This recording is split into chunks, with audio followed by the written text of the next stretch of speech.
You're watching Vinylic Puma Gaming. One of the biggest mysteries in the Fallout games is who actually started firing nuclear ordnance first. Was it China or was it America?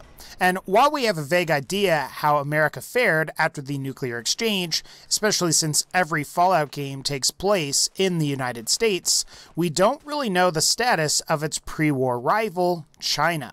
After all, China was also a superpower, and it stands to reason that some Chinese would have had to have survived nuclear Armageddon. So today, I would like to speculate about China in the post-war period. Now, before we get into this video, it's important to mention that there is a lot we simply don't know about China. And it's also important to mention that a significant portion of the lore that I'm going to cite in this video may actually not even be canon anymore, since it's from the Fallout Bible. That said, I think the Fallout Bible can give us some valuable insight into the status of China before nuclear war broke out. So, without further ado, let's go ahead and discuss what we know about pre-war China in the Fallout universe. As you might expect, and as it's commonly depicted throughout all of the games, China was a communist society. While it's unclear exactly when the Fallout universe diverges from our own real world, we do know that Mao Zedong did form the Chinese government, also known as the People's Republic of China.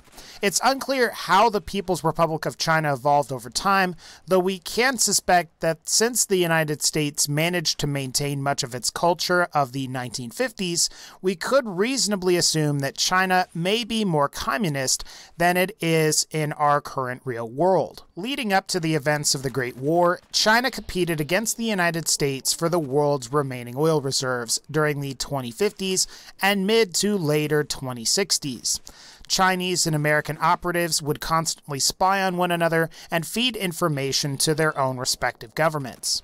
According to the Fallout Bible, the Chinese government was on the verge of collapse in the mid-2060s due to their dependence on fossil fuels. The Chinese entered trade talks with the United States in an attempt to acquire the much-needed fossil fuels to sustain their economy.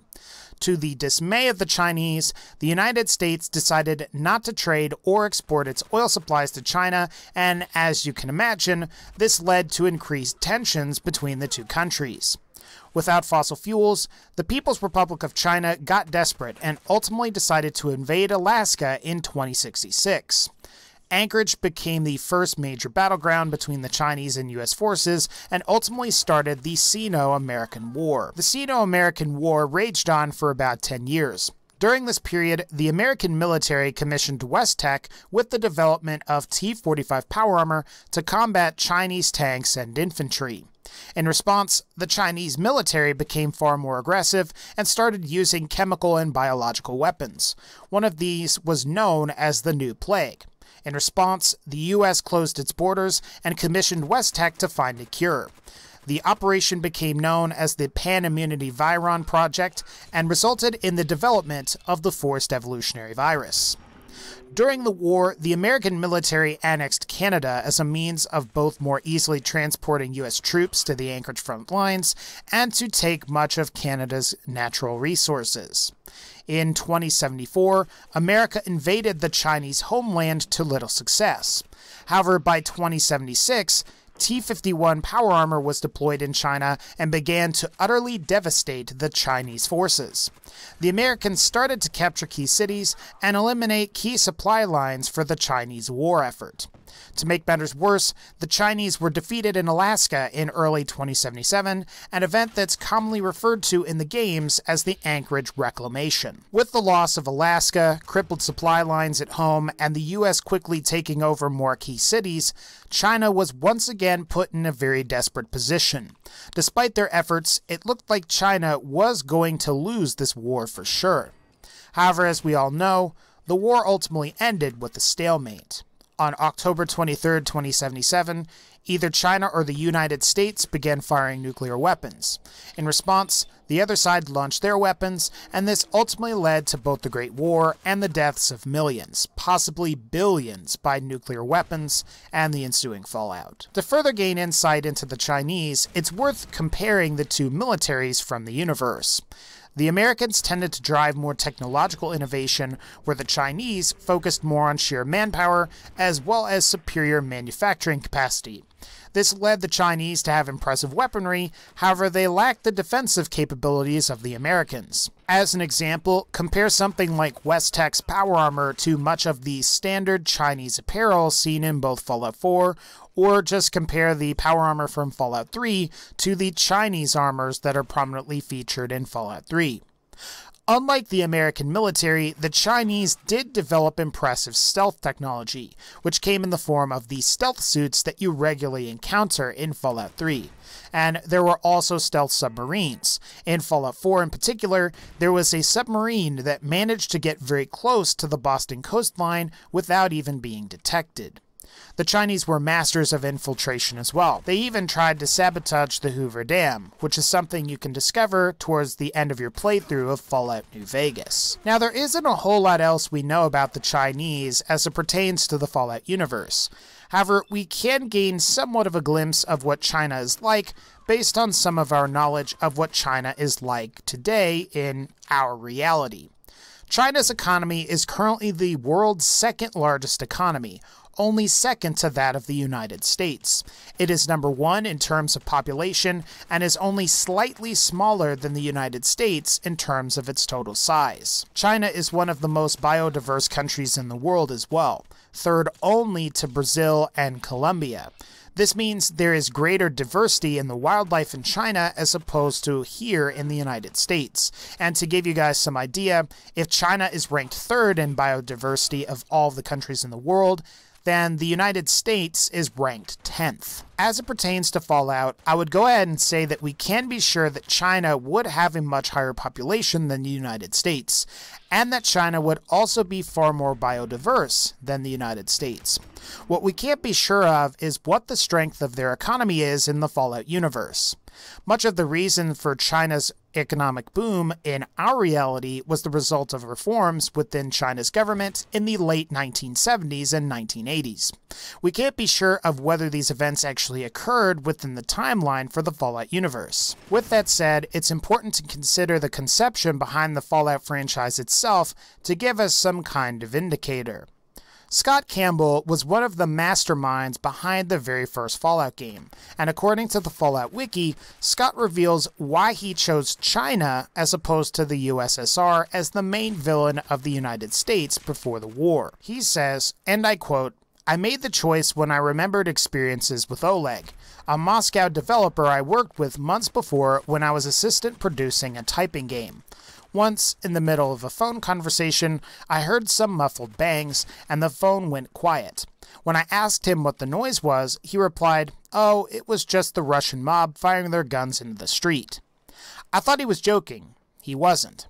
After that, I had a really hard time believing that the once mighty USSR would be in the position to threaten the world anytime soon. So I turned to the next major communist country that typifies the East, China. In a certain sense, the Fallout franchise is a product of the post-Cold War period, and would likely take into account the current geopolitical state of the world at the time. This was a period where China's economy was growing, and there is a possibility that China may have been very strong economically in the Fallout universe. What we do know for sure is that China's economy in the Fallout universe heavily revolved around the use of fossil fuels. This is unlike the United States in the Fallout universe, where most Americans seem to have had access to nuclear-powered vehicles, which may imply that China's economy was weaker. It's possible that most Chinese citizens may have even continued to travel in vehicles with combustion engines before the Great War, as opposed to the nuclear-powered vehicles that we see in Fallout 3 and Fallout 4. However, now I think we can finally answer the question: what happened to China in the post-war period? Ultimately, it's very difficult to say what exactly happened to China, as there isn't a whole lot we really know. However, I'm going to go ahead and speculate about what post-war China would actually be like. Before the bombs fell, the United States military had decimated Chinese forces during the United States invasion of China during the Sino-American War. It's safe to say that there would have been several territories that were under American occupation with strong American military presence, as well as areas that were still under Chinese control. typically major population centers would be targeted by the bombs, so it's safe to say that places like Beijing, Shanghai, and perhaps areas that we know today as Hong Kong and Taiwan would also be primary targets. For that reason, it's likely that China may be in worse shape than America is in the aftermath of the Great War. While China invaded the US and maintained control over land for a certain period of time, most American cities weren't ravaged by warfare before the bombs started to fall. It's also important to mention that China didn't have the vault program that the United States did.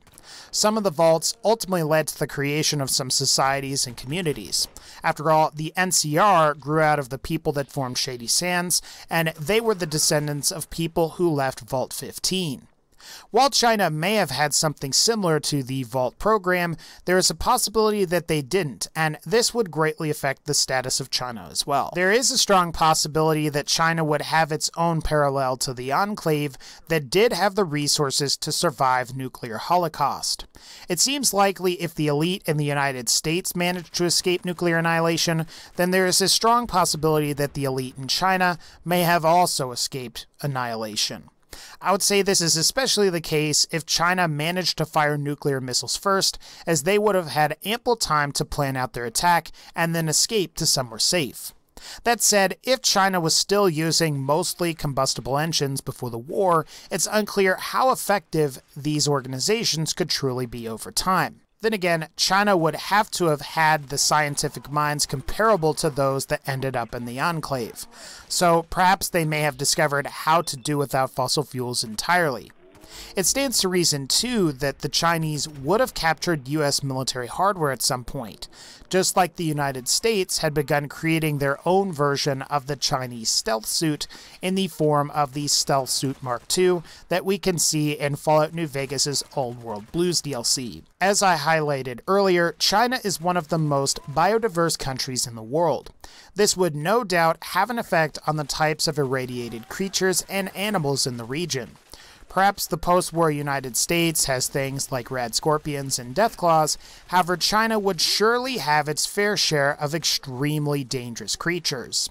Perhaps you might see large lizards, enlarged hornets or beetles, and it's possible China may have had their own genetically modified super creatures as well, similar to the deathclaws you see in the United States. Perhaps mutated elephants may even appear in some regions as well. It's safe to say that there would be ghouls in China, however it seems unlikely that you would see any super mutants.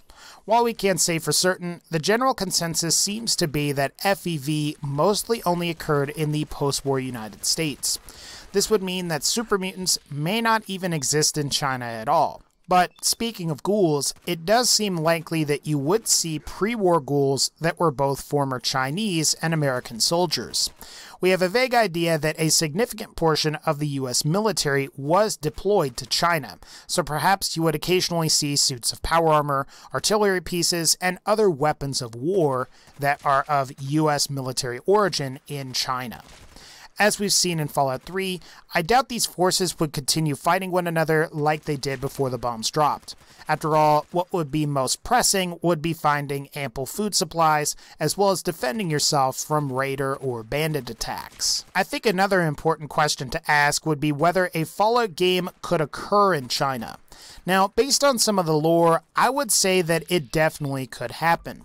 However, it may end up being far different from the current Fallout titles, as it would end up drawing more inspiration from China rather than 1950s American culture. Many iconic aspects of the franchise, such as Vault Boy and Vault Tech, Super Mutants, Mr. Handys, and Nuka-Cola, may have to be replaced with something else. That said, the result could be really interesting and extremely fresh for the franchise as a spin-off type game. Imagine if your player character spoke Chinese as opposed to English, and it might be really interesting to check out all of the anti-American propaganda as opposed to all of the anti-communist propaganda that we see in the mainline games. I'd also predict that many of the in-game factions would be pretty interesting as well. Think of raider gangs that take inspiration from the Mongols or warrior monks. Or maybe triads managed to survive the nuclear apocalypse, and they're led by a small faction of former triad ghouls from before the Great War. As I've said previously, it's difficult to say what would happen to China in the post-war world. There's a possibility that the nuclear war may have left them in a more desperate state than what we've seen in all of the Fallout games. However, I do think there would still be plenty of people around in China, and they would have coalesced into small cities at the very least. Something I hope Bethesda, or whoever the developers of the next game end up being, is they elaborate more on China and what it's like after the Great War. Perhaps there could be a faction in a future Fallout game that came to the post-war United States from China, and they could provide insight on what happened in the region. Until then, we really aren't going to know what China is really like in the post-war era. Alright guys, that's going to wrap up this particular video. If you like this video, please be sure to leave a like, click the bell to join the notification squad, and as always, take care, and I'll see you all next time.